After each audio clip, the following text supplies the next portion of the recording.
Segunda-feira, Pop Verso no ar. Eu confesso que eu fico com muita saudade de vocês no final de semana, então toda segunda eu tô aqui com essa energia lá no alto para falar sobre o que a gente vai ter no programa de hoje. Vamos falar sobre menino Tom Holland fora da internet. Pois é, o que aconteceu com Tom Holland e mais, também um movimento recente aí, pele livre, a maquiagem mais leve, por que isso está acontecendo? E vamos falar também sobre fake news, como a geração Z está lidando com as fake news. Roda a vinheta e vamos começar.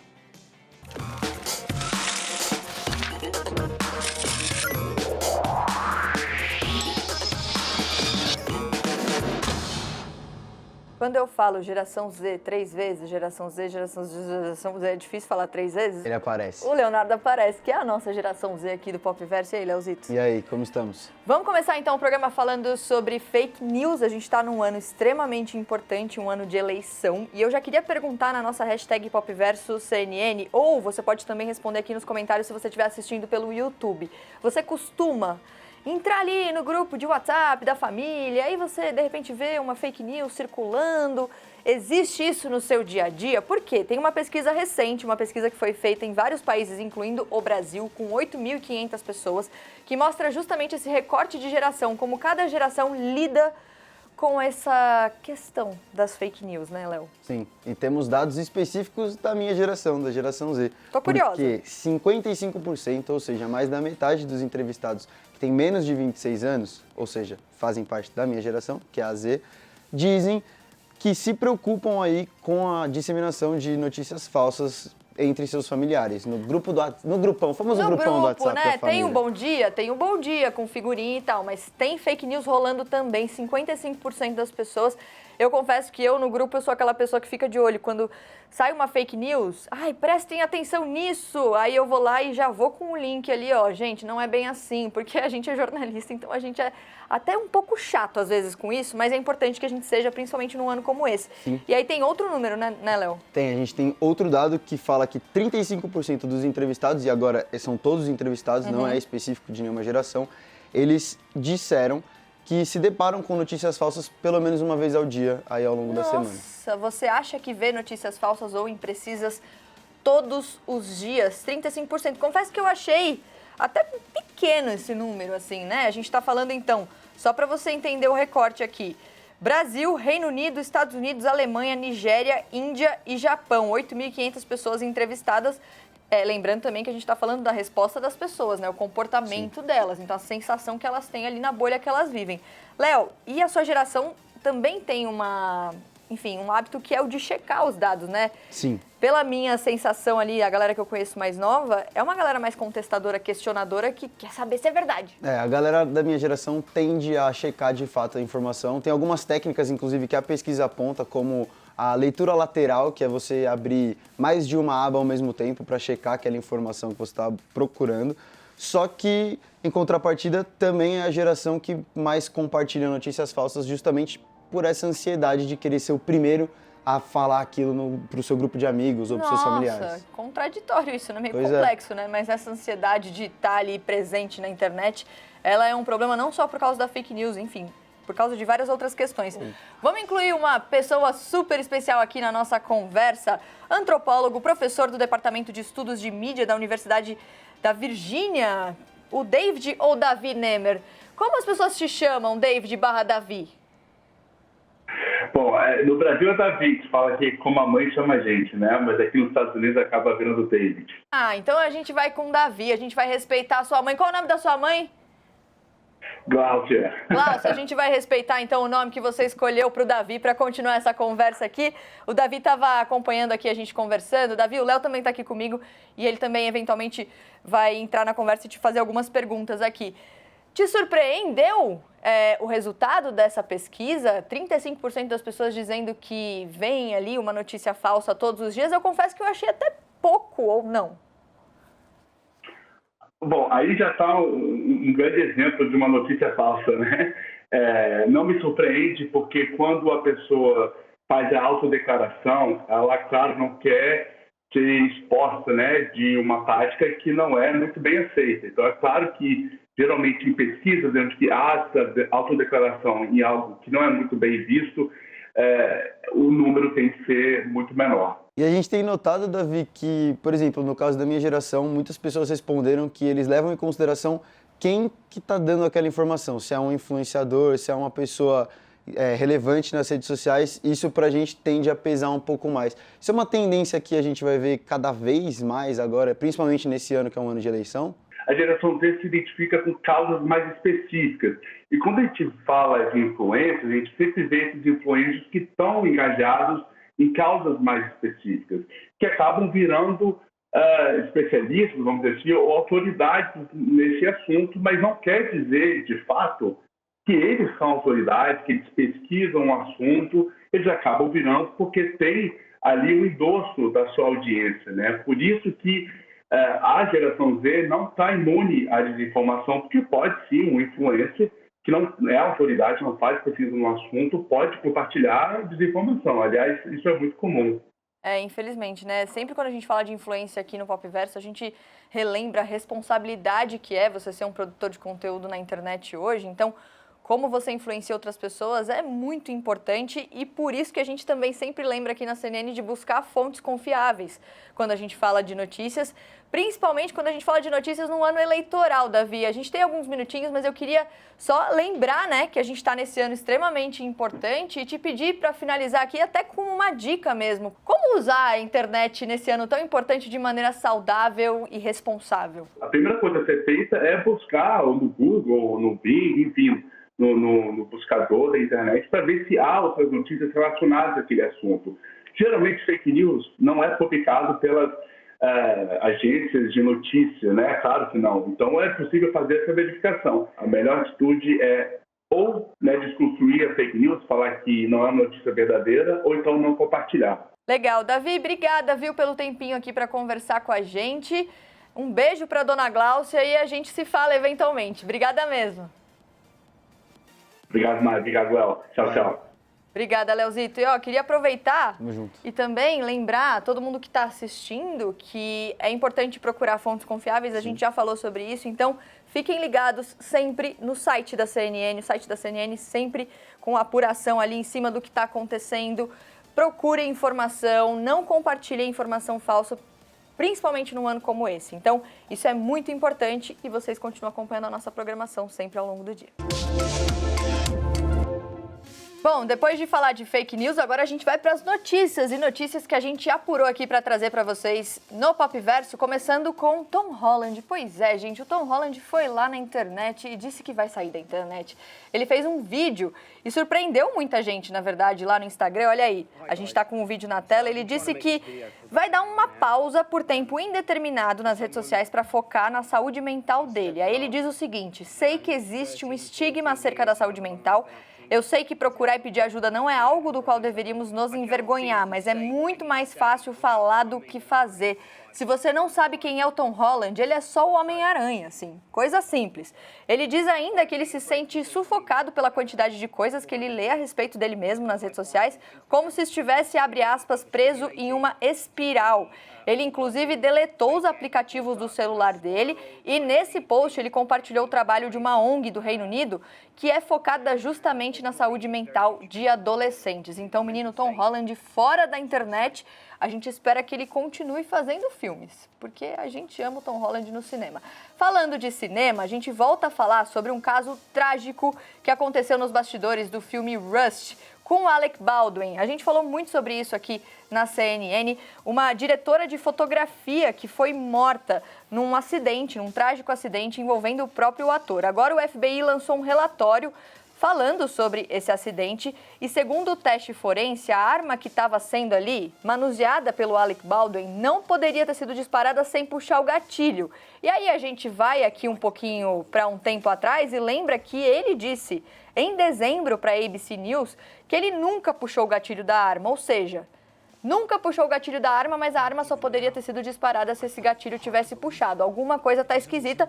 Um advogado do ator disse para a CNN que esse relatório do FBI está sendo mal interpretado. Em abril desse ano, ele foi inocentado das acusações de homicídio, mas a produtora do filme foi multada em $137 mil por causa das falhas de segurança no set. Próxima discussão de hoje aqui no Popverso é uma discussão bastante complexa. Vamos para a notícia primeiro. Tem um museu lá em Londres que vai devolver mais de 70 objetos para a Nigéria. Você que está aí assistindo, quando você vai ao museu e aí você vê lá vários objetos históricos, enfim, que de fato contam a história de um determinado povo, de um determinado país. Às vezes a gente não tem ideia dos bastidores disso. A Babi está aqui já comigo para falar sobre essa notícia que saiu no site da CNN. Por que esses objetos vão ser devolvidos, Babizinha? Bem-vinda. Oi, Mari. Bom, gente, esses objetos vão ser devolvidos porque a Nigéria pediu. Em janeiro, o governo da Nigéria escreveu para o Museu de Londres pedindo esses objetos. E agora o museu comunicou que vai devolver todos eles. De acordo com o museu, esses objetos eles foram levados para Londres durante uma ocupação militar lá na Nigéria no fim do século XIX. E foi uma ocupação, assim, nas palavras do comunicado, devastadora e sangrenta. Esses objetos, quando chegaram até o Reino Unido, eles foram considerados espólios de guerra. Espólio de guerra é quando você pega o objeto do seu inimigo para você. E aí agora o museu, quando quiser observar esses objetos novamente, estudar esses objetos novamente, vai ter que pedir autorização para o governo da Nigéria. Então, são mais de 70 objetos que foram levados durante essa operação militar. A gente está falando de 1897. A gente está em 2022. Babi, tanto tempo depois, dá para dizer que, enfim, esse movimento é um movimento de reparação histórica? Primeiro, o que é reparação histórica, né? Porque a gente ouve muito falar sobre isso e muita gente ainda não entendeu o que significa. Sim, bom, a reparação histórica, Mari, os historiadores explicam que não dá para a gente voltar no tempo e desfazer danos econômicos, simbólicos, sociais, frutos do colonialismo, né? Então, quando um país coloniza outro e provoca tantos danos, explora a população, não tem como voltar no tempo e desfazer isso. Então, hoje, na atualidade, o que é possível fazer é tentar diminuir esses danos, ou seja, pode ser por leis, indenizando os descendentes dessas populações, incentivando a cultura, a pesquisa sobre a história desses povos. Então, a reparação histórica são basicamente medidas para tentar diminuir todos os danos que foram causados no passado. E quando a gente fala de museu, a gente fala também de descolonização dos museus, que os especialistas dizem que é repensar a curadoria, ou seja, os objetos que a gente seleciona para exibir. Como esses objetos chegaram até aqui? Foi explorando povos? Esses objetos foram negociados ou eles foram trazidos à força para cá? Se chegaram aqui objetos que foram saqueados de povos explorados, faz sentido a gente exibir esse patrimônio desta forma? Ou a gente devolver, repatriar esses objetos e repensar essas discussões? Repensar, como é importante, né? É uma visão questionadora que também é muito recente, né? Então, é um movimento que está acontecendo, não é a primeira vez que acontece, já aconteceu em outros países, em outros museus na Europa também, de justamente devolver alguns objetos. E você fica de olho lá no site da CNN que a gente está acompanhando tudo para outras informações. Babizita, obrigada.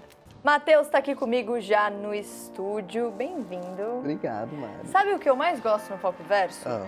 Vou dividir com vocês, vou dividir nessa câmera aqui. Uma coisa mais íntima. Eu gosto que a gente já falou hoje sobre fake news, a gente já falou sobre notícias do cinema, a gente já falou sobre museus na Europa e agora a gente vai falar de skincare. Esse programa não é maravilhoso?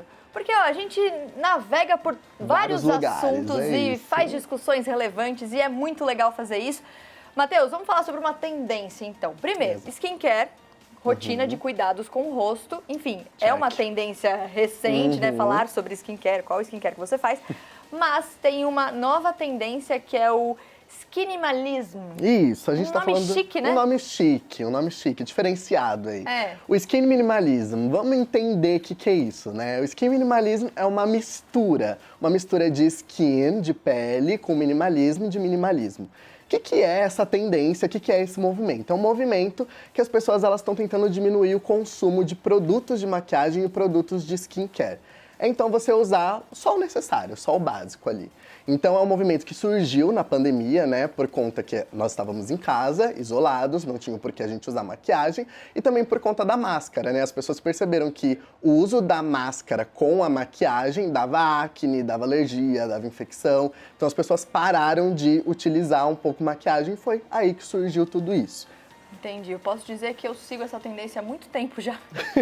Porque se tem uma coisa que me dá desespero, é quando vem aqui, ó, vamos pro skincare de hoje. Você vem com um tratado, assim, ó, tem exatamente. 52 produtos pra passar. Você tira praticamente uma outra camada de pele que forma do seu rosto de tanta Socorro, maquiagem. sabe? Isso. Não dá. Primeiro que a gente não tem tempo, né, gente? Aqui, ó, correria, dia a dia, né? Tem que estar no estúdio e tal, não dá. Então, Exatamente. assim... E tem outra questão também que é da aparência. As pessoas já assumindo a não perfeição. Exatamente. Também, né? Exato. E é legal a gente falar sobre isso porque a gente conversou com uma especialista, que é a Rafa Lotto, que ela é sócia e head de planejamento da YouPix, e ela falou sobre esse movimento. E ela contou pra gente que esse é um movimento que tá super em alta, que a gente pode esperar isso até 2023, mas que grandes marcas e influenciadores estão falando sobre esse movimento, que é um movimento importante, porque não só na parte da estética, né? Porque com certeza você já viu aqueles filtros que limpam a pele no Instagram. Então é super importante a gente se valorizar, a gente gostar de quem a gente é, sem aceitar as nossas imperfeições realmente. E ela falou que é um caminho, que isso as influenciadoras já estão falando sobre essa beleza real, as marcas já estão falando também sobre esse tipo de beleza. Então é algo que a gente pode esperar, mas que não é regra. Isso não vai ser, a gente não vai ver isso tomando conta de uma hora para outra. Sim. Vai ser algo que vai demorar, porque a internet tem disso, né? São bolhas, são nichos. Então vai demorar um pouco para as pessoas entrarem dentro disso. Mas é algo que já está aí. Saindo um pouco desse lance de a gente disfarçar as imperfeições, tem algo que é de fora para dentro. Você já ouviu falar, Mari, de você fazer um skincare de comer? Não. Eu como. Será que, enfim... Tem um skincare agora diferenciado que é de comer, que é quando existem snacks de colágeno, snacks beauty... Tem também sucos que fazem bem pra pele. Sim, então não é de fora pra dentro, de dentro pra fora. É de dentro pra fora. Não é você disfarçar só as imperfeições, é uma tecnologia diferenciada. Nossa, tecnologia, gente, alimentação, vem de, sei tudo. lá. Né? Pois É super tecnologia, mas é Uhum. muito curioso isso, né? Porque Sim. toda vez que a gente vai a um médico, a uma nutricionista, enfim, Eles falam sempre sobre isso. existe essa consequência, digamos assim, de uma alimentação saudável na pele, no cabelo. E muitas vezes as pessoas não levam isso em consideração e acreditam que um produto específico vai salvar ali a sua vida e vai transformar a sua pele num ideal de pele perfeita que a internet mostra. Então, E que não existe. não existe isso, né? Exato. E tem uma tendência também dentro do mundo do entretenimento em relação a isso? Tem. A gente fala da Euphoria, né? Maravilhosa. A Donnie Davy, que é maquiadora de Euphoria, ela deu uma entrevista pro New York Times e ela falou sobre essa importância também. O diretor chegou nela e falou que ele queria que tudo bem, nós precisamos de uma estética, mas eu quero que a pele dos atores ela tenha uma textura mais natural, uma textura real. Então ele pediu para que ela diminuísse a quantidade de maquiagem que estava sendo usada nos atores.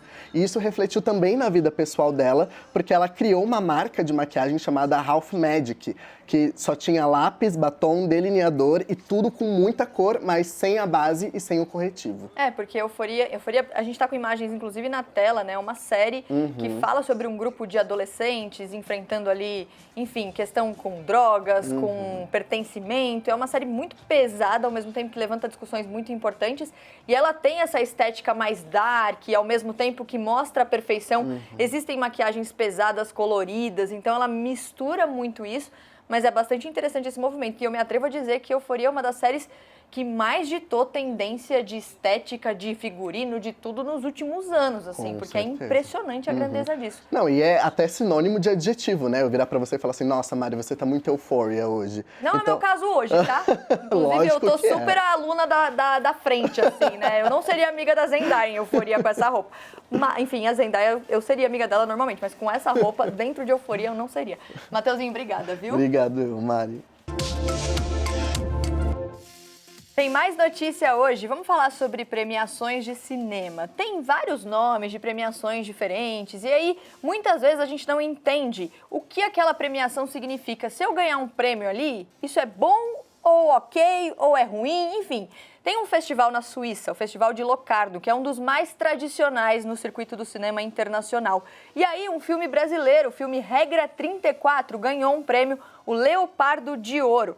Esse filme é dirigido pela Júlia Murat e conta a história da Simone, que é uma jovem negra estudante de direito, que à noite usa um site para ganhar dinheiro com shows de sexo ao vivo. E aí, é importante só relembrar aqui um pouco o contexto. A última e até então única vez que um filme brasileiro tinha ganhado o maior prêmio desse festival foi em 67, com o Terra em Transe, do Glauber Rocha. Agora a gente vai falar sobre outra premiação. Por quê? Existe o Oscar todo mundo conhece. Existe o Oscar da TV, que é o Emmy, que acontece em setembro, a gente está muito ansioso para isso. E aí existe também o HCA TV Awards, que é o Hollywood Critics Association, que rolou esse fim de semana. É quase que um esquenta pro Emmy, sabe? Pra gente ver o que tá ali em alta, o que não tá. E aí a gente tem aqui informações sobre como foi esse festival. Na categoria TV, ali na noite de TV, a grande vencedora foi The White Lotus, que é uma série da HBO. 5 troféus, incluindo melhor série limitada, roteiro, direção, ator e atriz coadjuvante, uma série que tá, sim, indicada também ao Emmy. Já para os streamings, a Apple Plus dominou a série Severance, que aqui em português se chama Ruptura, levou também 5 prêmios na categoria Drama, melhor série, roteiro, direção, ator coadjuvante e melhor atriz. Lembrando que a gente está falando de 2 séries que, como eu disse, né, já estão indicadas ao Emmy também, são séries super queridas pelo público, inclusive o público aqui no Brasil. A galera ama a Ruptura, o que tem de gente falando sobre Ruptura. Essa série é realmente sensacional, então esse esquenta pro Emmy rolou esse final de semana. A gente, claro, vai ficar de olho no Emmy em setembro, mas falta muito tempo. Então vamos dar tchau hoje, amanhã a gente tá de volta, tá bom? Valeu, galera, beijo!